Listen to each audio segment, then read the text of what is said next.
Welcome to the show. We'd love to start with a brief introduction. If you could share your name, age, and where you're calling from. Hey, how you doing, man? Jhamell Reader. I'm 23 and I'm from Detroit, Michigan. And have you lived? How long have you lived in Detroit for? My whole life, as of up until 2022 when I moved to California, but then I ended up moving back in 2023. What brought you to California a few years ago? Just to figure myself out and understand myself better. That way I can get back on the track that I'm supposed to be on. And what part of California did you live in? Lemoore. And what'd you do while you're in California? I did HVAC. I did a little bit of real estate and life insurance trainings and stuff, and did a few quotes on those. But I really wasn't feeling it, so I just stuck with the HVAC. Awesome. Well, let's dive in. What's your current job? I'm currently HVAC lead and supervisor. I've been with this company for 5 years. The owner actually taught me how to do HVAC, and I also do music too. But I really just keep that money to the side to pursue my music career. And how long have you been doing HVAC for? For the last 5 years, or did you do it prior to that as well? Just for the last 5 years. And what'd you study in college? Business was my major, and then entrepreneurship was a minor for me. And how long ago was it that you graduated from college? I didn't get the chance to. I'm actually debating on if I should go back in September or August or the beginning of January of next year. And the reasons why I didn't finish, it was because I had a scholarship for 4 years, but the scholarship was only guaranteed to go through off the strength of my mom putting in her tax information for my FAFSA and everything to validate that I was still a minor or up under my mom's roofing. And some complications happened with that, and I couldn't get the proper funding to finish my classes. And is that when you took the leap to go start working at the HVAC company, or you're doing the HVAC while you're in school?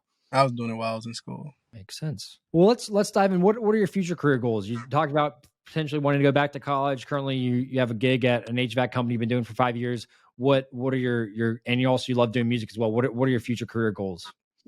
Honestly, I got 3 goals that I've been sticking to. So the HVAC company that I'm at, the owner, me and him are like this, and he taught me it because his passion isn't HVAC. He wants to be a minister and, minister to thousands of people. And I was supposed to step in and become, the face for it and handle the business in the HVAC department. So right now I'm currently helping him pursue his dream and his goal of doing that. And in the meantime, I want to learn more about digital marketing and management because I just came up with that in my head a couple months ago because I have a knack for it. I want to just be a digital marketing manager and start my own company and that while pursuing my music career. And I think those are simple goals. I just have to get my finances and get myself right because I make well enough to take care of all that. It's just I misplace my priorities, I think. Yeah. Well, I mean, you got goals, you got aspirations, and you know how to work. Obviously, being in the HVAC business for the last 5 years, and definitely, I want to be a part of that journey and figure out how to help you along that journey. So, what was your childhood like? You said you grew up in Michigan, and yeah, how did your parents approach money growing up? Honestly, it was always me just sitting in the background watching my mom struggle. Like for the longest of times, we were living with people all the way up until I can say, how old was I? About 11, 12. That's when we stopped finally living with people. But before that, it was my mom working dead end jobs, and her significant other were selling drugs at the same time to sustain themselves. So I really didn't know how to work or what to work. I just always had the mindset in the back of my head, like, okay, I see my mom working hard and that ain't really doing nothing. But then I see her also selling drugs, and that's when we get food and Christmas gifts and other things. So my mindset was kind of messed up about the working hard and labor stuff, but I knew you also had to be a worker before a boss. So I just put forth my focus into really making sure I absorbed what not to do and what to do. Like from the age of 5 all the way up until now, I was just marking in my head, what shouldn't I do and what should I do in order to get me in a better position that they were in. Yeah. Did your mom ever talk about money growing up with you, or was it not really discussed? My boss is actually the person who taught me most about money. My mom never really taught me about money. She was always money hungry and greedy. So my outlook on money was just like, keep it all to myself. The more I keep to myself, the more I'm gonna make. but she didn't teach me about credit. The only thing she probably did for me was open up a bank account for me, but didn't show me how to do that. And when I say in the sense of being money hungry, it was like the bank account was joint to her so she could see whatever money I was making coming in. That way she could quote unquote have more money off the strength of me working. And what has your boss taught you about money over the last 5 years? They just say it mainly teach me it takes money to make money. And also your credit is everything. It's basically like your word. Having good credit really can get you anywhere in life. It's at 850 you can go purchase a $500,000 home and not have the money for it, but you can have the money for it by paying it off over the years. There's really a lot that he taught me that I really can't put into words. I just watched him and he as he led by example because he comes from almost the same environment I came from, and I can say everything is going good for them. So that's why I'm at this point. Yeah, I mean that's important. Finding people in your life that can teach you about money, that can educate you about money, and teach you how to handle money. Yeah. Credit's a big thing when it comes to interest rates. If you have a high credit score, then your interest rates are lower. If you have a low credit score, your interest rates are going to be higher, and you won't get pre-approved for home mortgages or whatnot. Um, it's very important to understand how to do it, but also to make sure that the credit doesn't get you. A lot of people they chase after getting high credit scores by opening up a lot of credit card accounts, and they get caught up in the cycle of not being able to pay off credit cards, and that only hurts them in the long run. So, um, let's go ahead and walk through. I know you sent over some of your budget stuff prior to coming on, and want to just kind of walk through your current debts that you have. I see you have $9,000 on. I think that your car loan. That's the rest of my car payment. And what was the initial loan amount for that car? I think 26,000. What kind of car is it? It's a Chevy Cruze 2017. It's RS Okay. And how long have you had that? since 2019. 2019. Okay. And your car payments $337 a month right now. hmm Okay. And how do you feel about having that car payment right now? Have you been making normal payments to it? Have you missed any payments? Have you ever paid more than the current payment on it?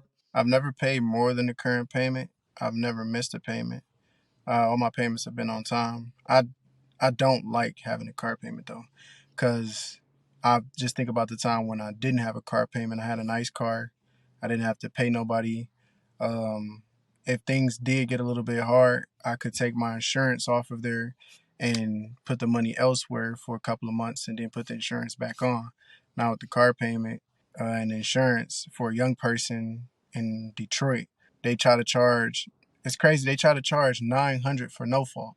900 a month. They think that Oh somebody wow. that just graduated high school can pay that for no fault. So imagine how it is for full coverage. But over the years it has decreased for me. Like my insurance for my car now is 370, but Still high. that's still hot in the mug. Yeah, compared, I'm based in Atlanta, and my monthly car payment. I mean, it's a 2008 truck, but it's about $100 a month. So Yeah. definitely, I mean, that's $270 difference that's coming out of your pocket for car insurance. So I know it varies from city to city and age and everything else, but that's definitely interesting to hear. That's what's the interest rate on that car loan? I honestly don't know. But you've paid off a lot of it. What did you put any down when you bought the car, or did you finance the full $26,000? I put down 1,500. 1,500. Okay. And when are those payments ending? Like when will the car be fully paid off if you continue making the minimum payments? Do you know that date? 2025. 2025. Okay. So you still have a little over 2 years on that then.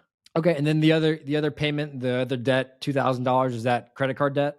hmm And what is that from? What is that accumulated from?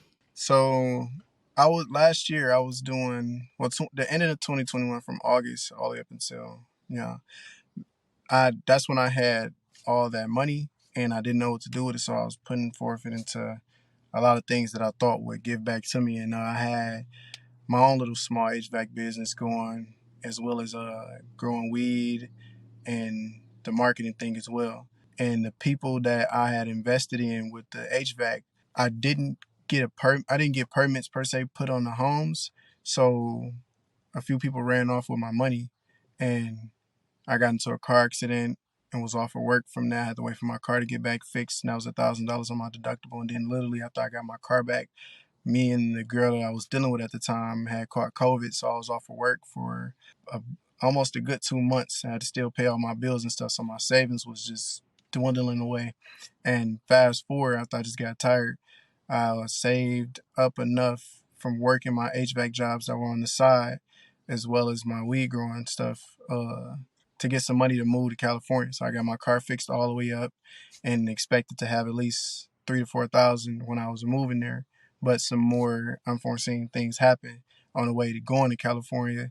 And then the job that I was getting into, they promised me initially, because I was making $22 an hour working here. I told them I didn't want to leave the state to go somewhere else to work making the same amount or less. So they didn't uphold the end of their bargain, and they told me when I get out there, I'll be able to work like this. I was off of work for more than 2 months when I got out there. And then they finally called me like, oh, we're ready for you. So as I was working for 3 months to show them that I wasn't going nowhere. And they said they'd bump me up to what they were originally going to pay me, which was quote unquote $25 an hour. And that was a lie. Kept me at 18. And that's where all my debt accumulated, because it was too expensive to be out there where I was and being off for 2.5 months. I had to use my credit card to pay for food, gas, or whatever I needed. Yeah. That's unfortunate, moving out to California for a gig and for a job, and then that falling through. I mean, that puts you in a tough spot moving to a new state, no work then, and then having to figure out how to make ends meet over there. So, and what was that total credit card balance? Is $2,000? You've been paying some of that off, or has it been increasing, or where has that been? It's been decreasing. It was 2,400 at first. My other card, I haven't touched that at all. That has a $8,000 limit on there. I refuse to touch that. The interest rate on it is just terrible. Yeah, that's what you got to stay away from with credit cards. Is if you don't pay it off in full every month, then the interest will eat you up. So, we appreciate that background on the debts. Have you paid off? Have you gotten yourself into debt before that? Before the car loan and the credit card? Besides those, or those first two times you've gotten into debt? Mm-hmm. Those are the first 2 times I got into debt. Okay. And what's your current budgeting strategy? Honestly, I can't say, because I really just started implementing a new budget strategy, so I can't say that. The newest thing I'm trying is, as soon as I get my paycheck, because I get paid bi-weekly, I pay whatever bill that is coming up within the next week early. So the day I get my paycheck, I pay all my bills. That way I know what money I have to spend throughout the next 2 weeks before I get paid again, or the money I have to save beforehand. And so right now your income is roughly just under $3,000 a month, 29,600 a month. Mm-hmm. So you can bi-weekly paychecks about just under $1,500 then. Yeah.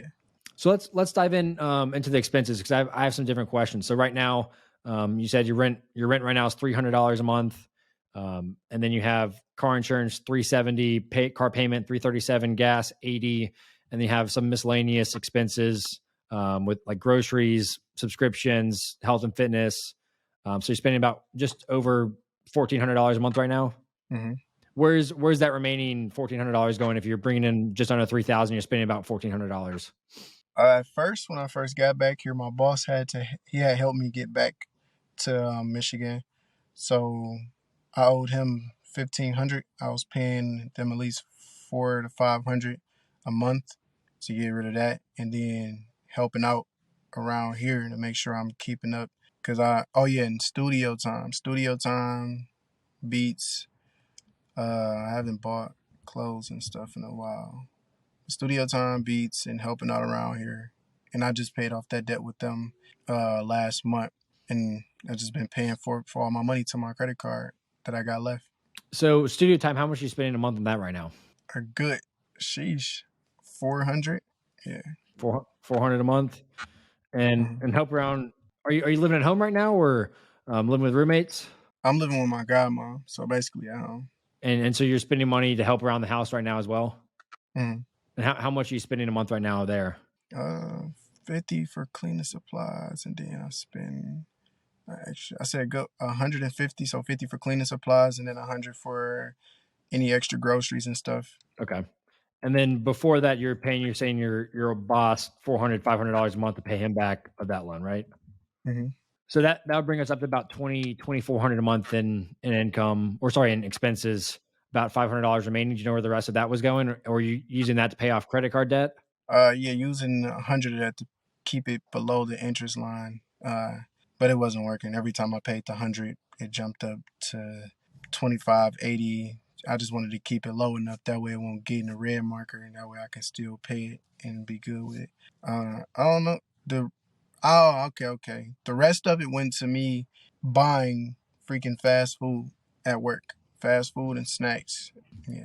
I was gonna say your food budget you gave me was $100 a month, and I don't know how you're living off of $100 a month in food. So Well, makes sense. The rest of it's going now to fast food and eating out.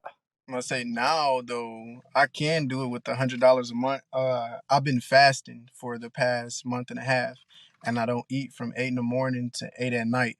It's not really more so for my expenses, but it's more so spiritual.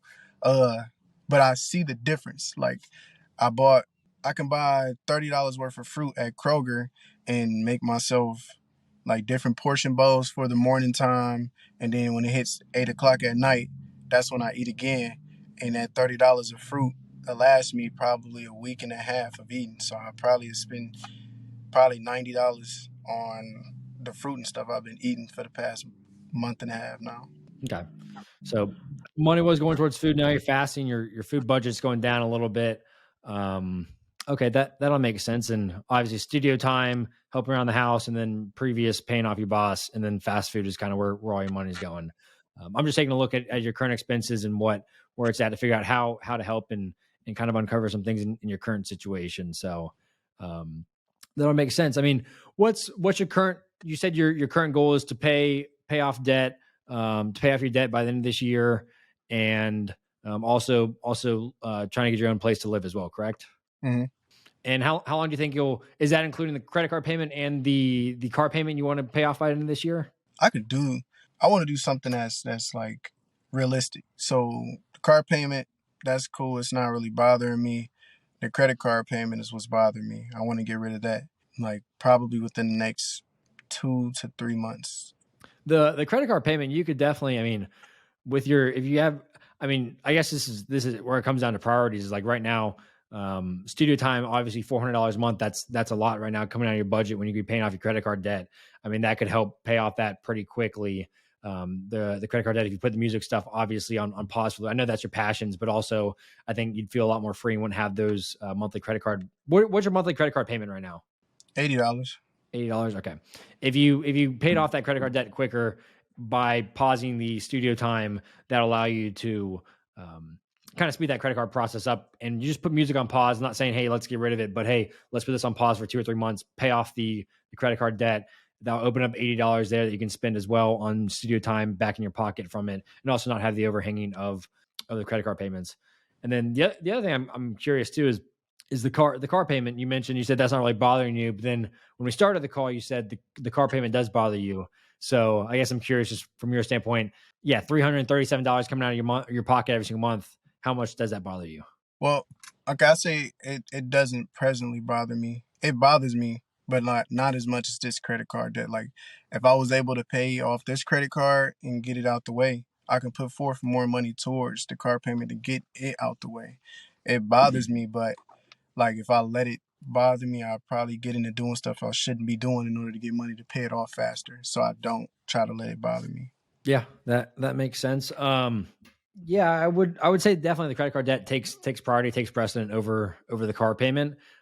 Just because credit card interest rates are typically higher than car payments, and this $2,000 you could pay off. I mean, right now, living with your godmother, if you're spending, if you don't pay for studio time, but we're accounting for your current expenses about $1,400 plus probably another $200 for helping around the home, you're gonna be living on $1,600. Even we could bump that up to $1,700 a month, and then you have another $1,000, over $1,000 left over that could be going towards this credit card payment. If you put the studio stuff on pause and you just finish paying off your boss, that's another $500.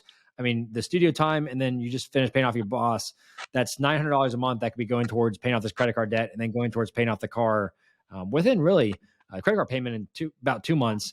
And then the car payment, you could pay that off within a year as well if you wanted to keep the car as well. What do you think about that? I think that's good actually. I didn't think about the How car payment like.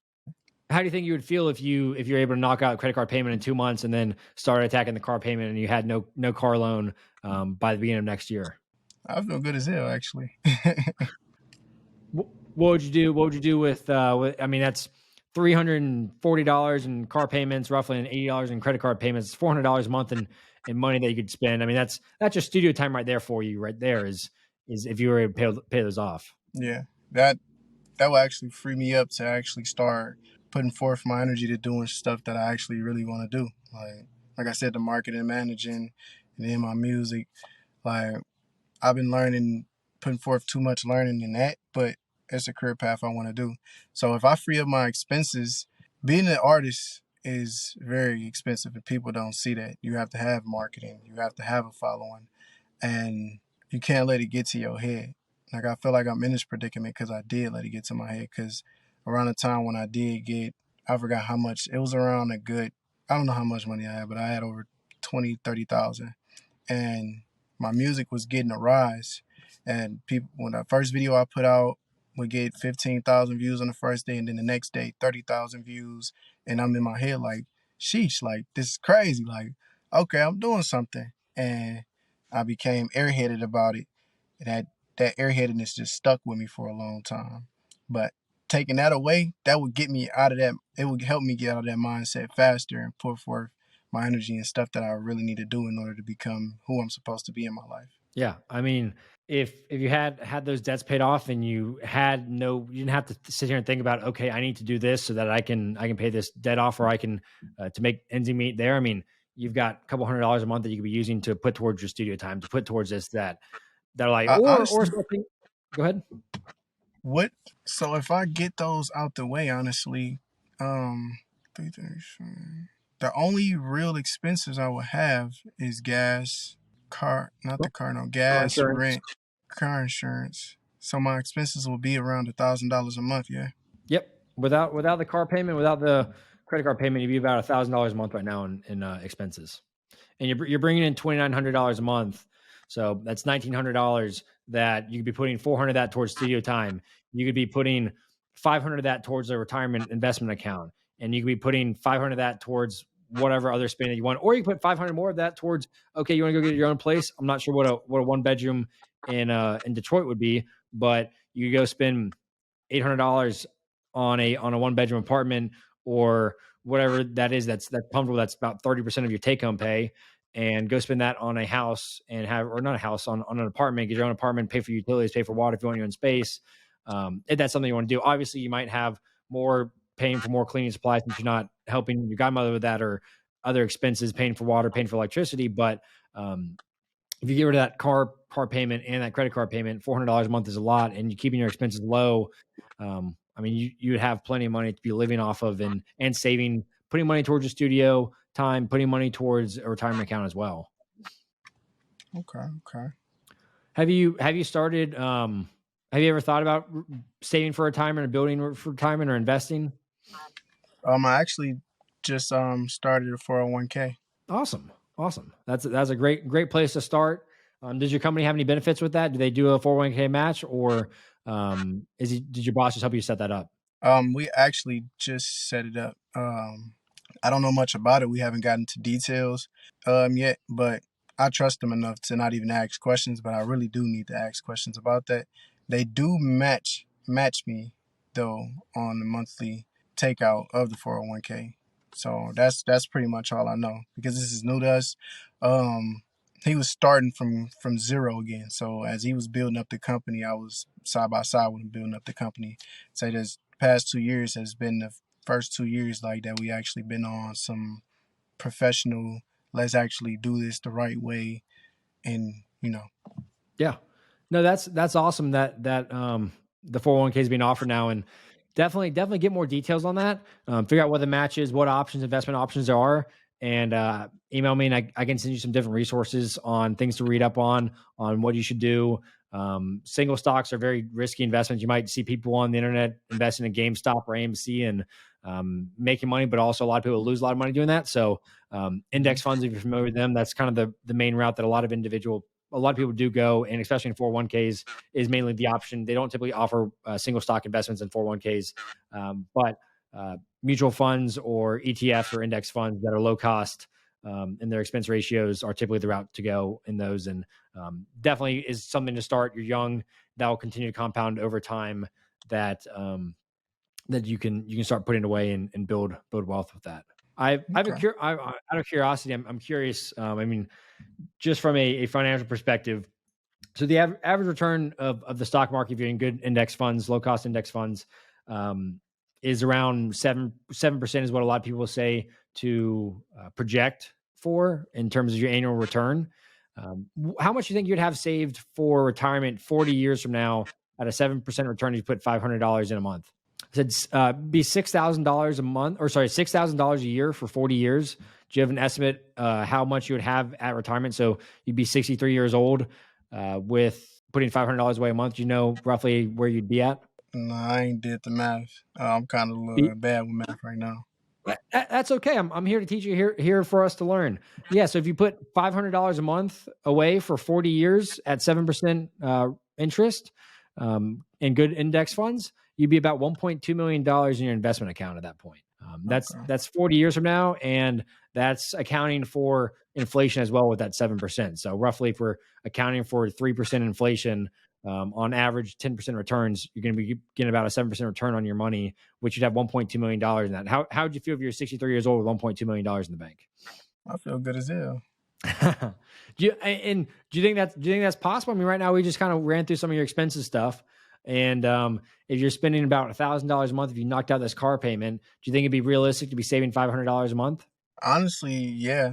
I think it'd be more realistic. Like, so I'm glad that you're very knowledgeable. I can tell that, and I want to use your help to actually have over $1 million before I even reach the age of 40. So I say a good 32, 35 is where I'll be at that marker.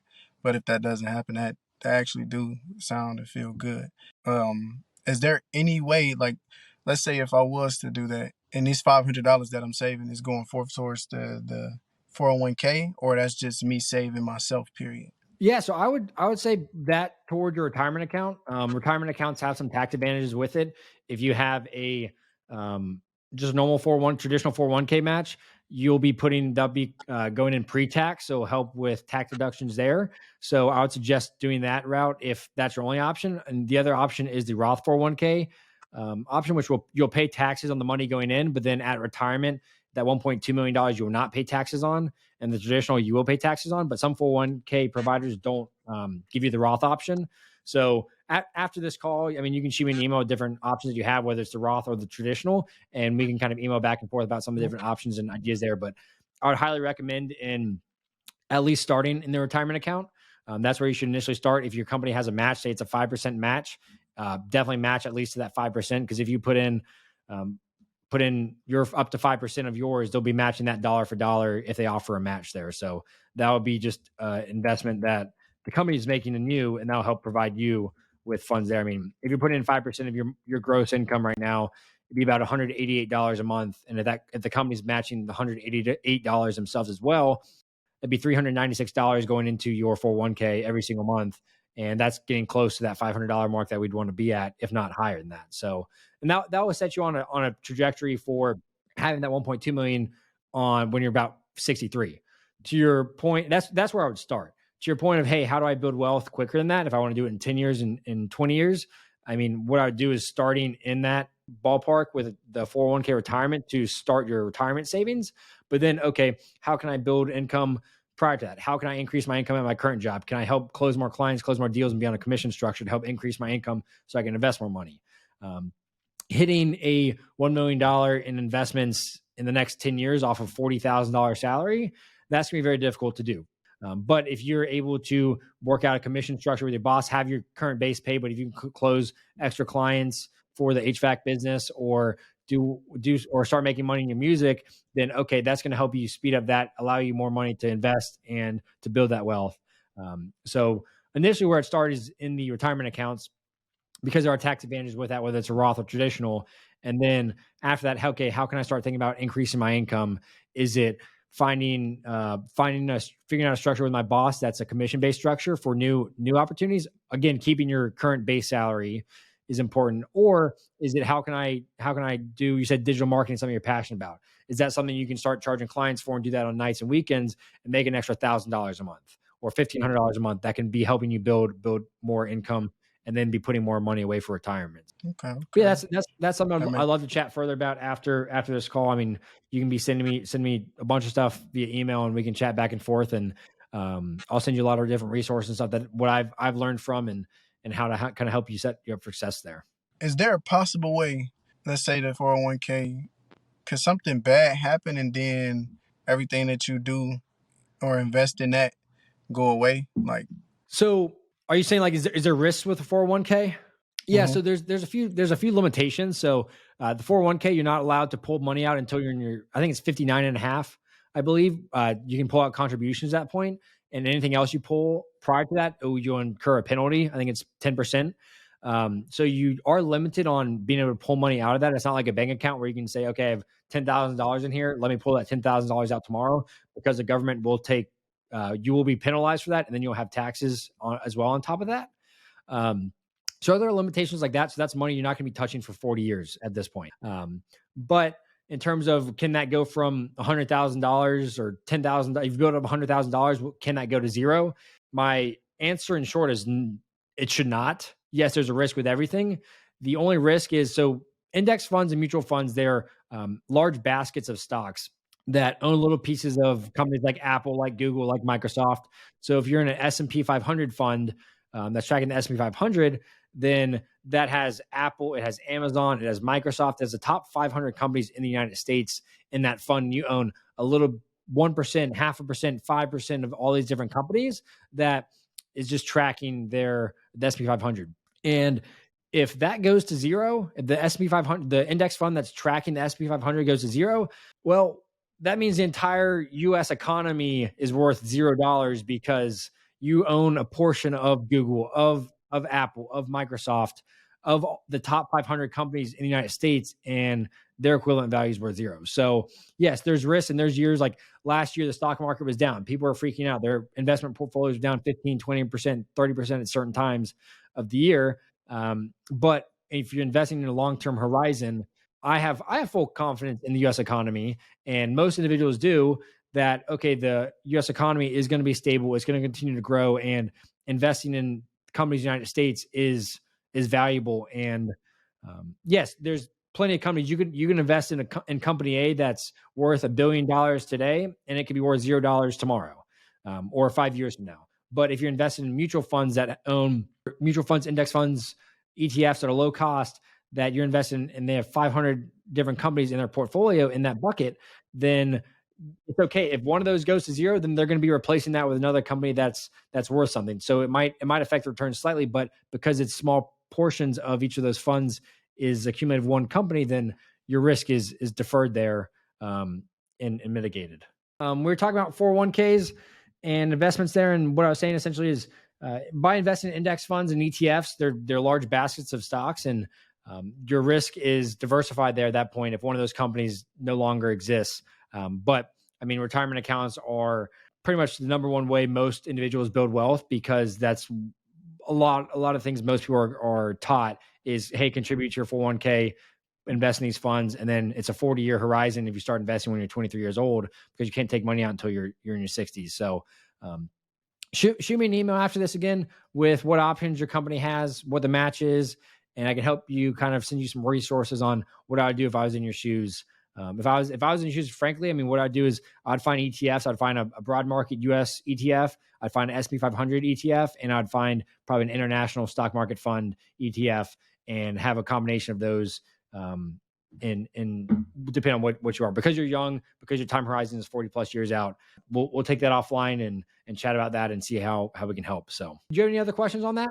Me pursuing my careers and everything. After I do get rid of the unneeded expenses that I pay, and I'm able to invest more into myself, is it possible that you could help me come up with a game plan that would, like, with my expenses, that inevitably get me to where I want to be with those things? Like, if I gave you a nice little understanding of how much I pay for studio time, how much beats cost, or if I wanted to buy my own, well, I already have a computer that I was going to use for that, but learn how to make beats and learn how to record for myself to eliminate that expense. But whereas it goes for on the Yeah, business side, yeah. So you're just asking, like, yeah. Yes, that's something I can definitely help with and walk through. Obviously, we need more details on like what beats cost, what your goals are, but can definitely help kind of build out a framework, putting goals in place that you have, putting budgets in place. But if you're in a spot where you don't have a car payment, you don't have credit card debt, you have no debt to you, and you're bringing in $3,000 a month in your net income, you're investing $500 a month in your retirement account, and you're only spending about $1,000 apart, that you should have $1,500 a month. That is, I wouldn't say, hey, let's go spend all that on fun money. I would say, okay, let's dedicate 500 of that a month towards pursuing your passion with music. If studio time, beats, etc., education stuff, and you want to spend $500 a month on that, then that's something that you could do, and you could enjoy that, and you could invest yourself in doing that. And then, okay, the other $1,000 you have, let's put more of that towards investing for the long term with your retirement accounts. And then let's figure out what the other things are. Is it to go get rent a new apartment so you can live on your own? That's something we can definitely talk through and figure out. Okay, your goal is to make more money so they can save more and build wealth faster. Okay, let's get your current stuff in place. Let's pay off debts first and foremost. Let's start investing for retirement accounts. And then let's start figuring out, okay, how can we increase our income with a commission structure with your boss? Or let's increase your income with X, Y, and Z opportunities, or think about that. And how can we dedicate some money, some resources towards studio time, towards music? If you came to me and say, hey, I need to spend $1,500 a month, and that's my remaining expenses on music and studio time, I would say I wouldn't do that if I was in your shoes. I'd say let's start a couple $100 a month, $400, $500 a month. Let's set goals and KPIs that you want to hit over the next 3 months, 6 months. Is it releasing X number of songs? Is it getting X number of streams? And let's build a 3-month plan, a 6-month plan, and let's go attack that, stay within budget for those. And then let's revisit that in 3 months, have a check-in. Let's revisit that in 6 months, have a check-in, see where's the progress, what have we done, have we stayed in budget? But that's definitely something I can help with. And I hope you think about that too from a business perspective and from a budgeting perspective. Is, okay, what's a proper amount to allocate towards this?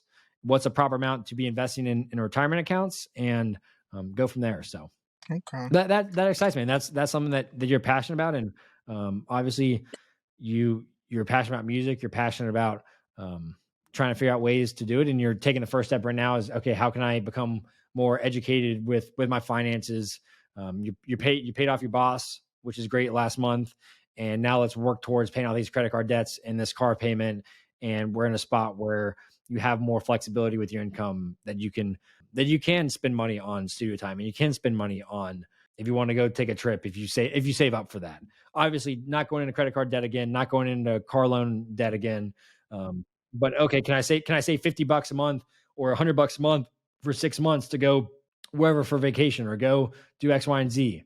Yeah, that's something you could do if you have no credit card debt, if you have no car payment, car loan. Let's save up for that. As long as you're investing for retirement, also, okay, you want to get this other company off the ground. Let's allocate a digital media marketing business, getting that off the ground. That's something you can do too. That's something you can hustle on the sides on the weekends and make a couple $100 a week doing that pretty within a few months. There's different resources and things that you can do out there with your skill sets. Yeah. So I guess last few questions. What's one thing you wish you knew earlier about personal finance? If you got a good car, don't get excited and go get invest in a freaking another car that you have to pay monthly payments on. So, when you got this car loan, what was your car at the time? A Cobalt SS. And I'm curious, what do you think your car is worth right now? You said it's a 2017 Chevy Cruze. It's worth, I say, all of seven to 10,000. Okay. So you're about right where the loan is valued at. So I was going to say, if it was worth $15,000 or $20,000 still, which I guess it's a few years old, so it wouldn't be worth where it is right now. But if it was worth $15,000, $17,000, you could always sell the car, pay off the loan, not have a monthly car payment, and then go buy a $6,000 to $8,000 car. But if you're in a spot where it's only worth $9,000 or $10,000, okay, you have the income that you can pay this off within.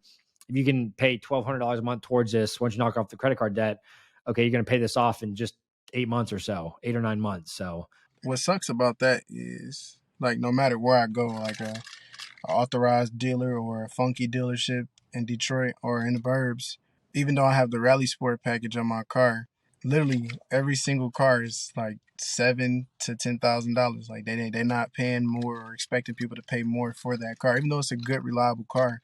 I wouldn't even be able to do that in reality if it wasn't something like, I can't even say, but a lot of cars here are worth way more than Yeah. what my Well, I car mean, is. if that's something you're not able to do, then hey, let's attack this debt as quickly as possible. Let's start figuring out how to pay it off. Let's pay it off quickly. Let's pay off the credit card debt. I mean, you should be able to do the credit card debt, making $3,000 a month with expenses around $1,400. If you cut the studio time and you stop paying your boss because you paid him off, you should have $1,500 a month that you can be paying off this credit card debt in under 2 months.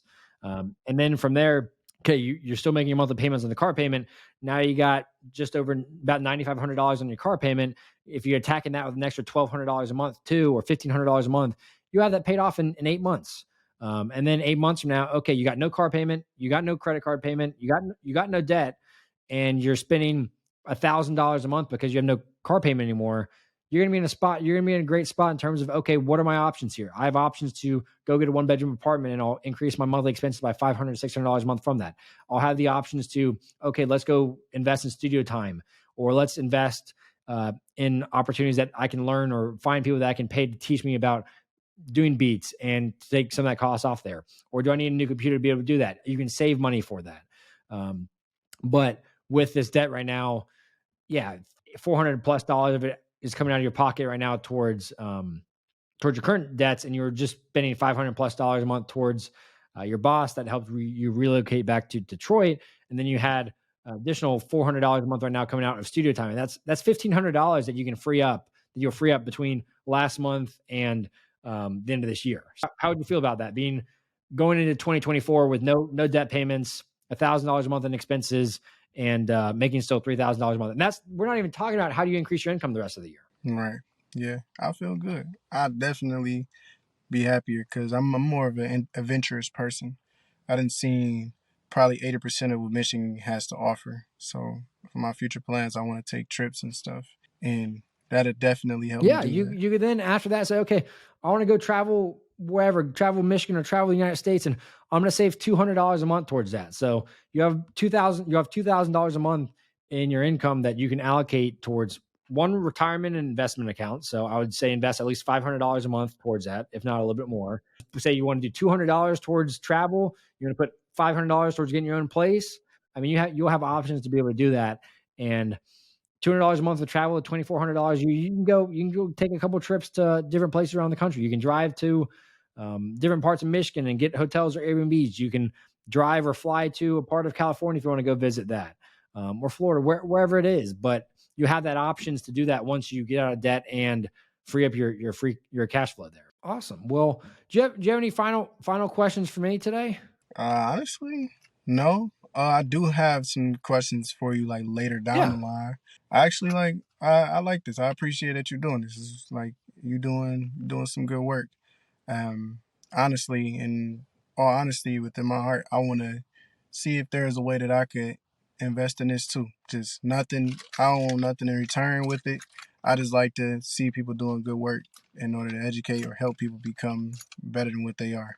So that's it. Yeah. That's all. No, I appreciate your time today, and I hope you learned something, and definitely would love to stay in touch after this. And if you have friends, if you have family that you think would be a good fit, my goal is just to help people, help them understand their money, help them look at their money better. Let's figure out a plan like we just did with you. Let's pay off our credit card debt in 2 months. Let's pay off our car payment by the end of this year. And then let's start building a plan of, okay, how can I build a business, or how can I go get my own place to live, or how can I do X, Y, and Z? How can I save to travel? That's my goal with this, is to help people with their money, help them understand money, help them be educated. 401k, that's obviously new to you, and you're 23 years old and you're wanting to learn. The best thing is you're young. You got time on your side. You have years and years of life ahead of you. As long as you take care of yourself mentally and physically, you'll have years and years ahead, and you can set yourself up for a great path 40 years from now, 30 years from now, and be in a good spot to do things. So really appreciate your time today. So I forgot to add. I just started. It was $150 for my braces expenses, and an extra $100 a month for therapy. I'm glad you said yeah. mental health. So those are staying. The braces and the therapy sessions that I have once a month. So if you could add that into it as well, that'd be Yeah. So nice. that brings your monthly expenses then. If you're adding that in, with the cleaning, with the braces, with the therapy, you'd be about $1,800 a month. So I can see now if you're paying $500 towards your boss, $400 towards studio time, then yeah, you're right at your total. You're right at $2,900 with that. So if we get rid of the car payment, which is $340 a month, if we get rid of the credit card payment, you're going to be in a much better spot still, and your expenses will be, looking at this, your expenses will be about $1,400, $1,500 a month in expenses, and you're making just under 3,000. So you still have wiggle room to be like, hey, let's figure out how do we pay off this debt, credit card debt. You can still do that in 2 months. You can still do that. Right now, I guess with expenses, you'd be about $1,800, but you got $1,000 extra money you can be throwing at the credit card debt and then at the car payment, and get those done with those, and still keeping the rest of your expenses in check. So, Okay. but yeah, let's stay in touch. Shoot me an email after this with, as you get more information about the 401k stuff. So I can send you resources on what to do, what to look at, where to learn, and really just appreciate your time today. So, Yes, sir. Thank you, man. I get that all to you. well, we just got finished with Jhamell from Detroit, and he's young. He got himself into trouble with the car loans and getting some credit card debt, and moving out to California, and that job not working out for him. But he's got a good head on his shoulder. He's got a plan. He's got low living expenses that he can pay off his debt by the end of this year, as long as he sticks to the plan. So he's young. He's got time on his side, and he's learned that getting a car loan when he's got a perfectly good car is not the route he wants to go anymore. And he wants to figure out how to increase his income. He wants to pursue his music as his passion. And we built a pretty good plan that I'm confident in. He'll have about $1,800 a month in payments right now if he cuts out the studio time. And that'll allow him to start attacking this credit card debt, paid off within 2 months. And then he can start attacking this car loan and get it paid off by the end of this year. Yes, he'll need to work on how can he increase his income, bringing in about $45,000 a year right now. Let's figure out how can he be making more money with HVAC company, and also how can he make money outside of that. He's talked about digital marketing, talked about music, and how can he make money with those opportunities, or can he make more money if he picks up more hours at the HVAC company or another HVAC company? Obviously, he has a close tie with his boss, but he also needs to make sure he's getting compensated fairly. And if he's helping run the business or operate the business, he said he's started with a guy from zero. So it really depends on where that is. My goals for him is pay off credit card debt within 2 months, and then car payment by this year by increasing his income and attacking everything towards it. His living expenses, living with his godmother, are pretty low with $300 a month towards rent. And he doesn't spend much money on food, he says. A lot of his money has been going towards paying off his boss to relocate him back to Detroit, as well as towards studio time. That's $900 a month right there. That can be going towards paying off these debts a lot quicker. So I'm going to be in touch with him, going to see how we can help him with his 401k. He's already thinking about that. How can he set it up?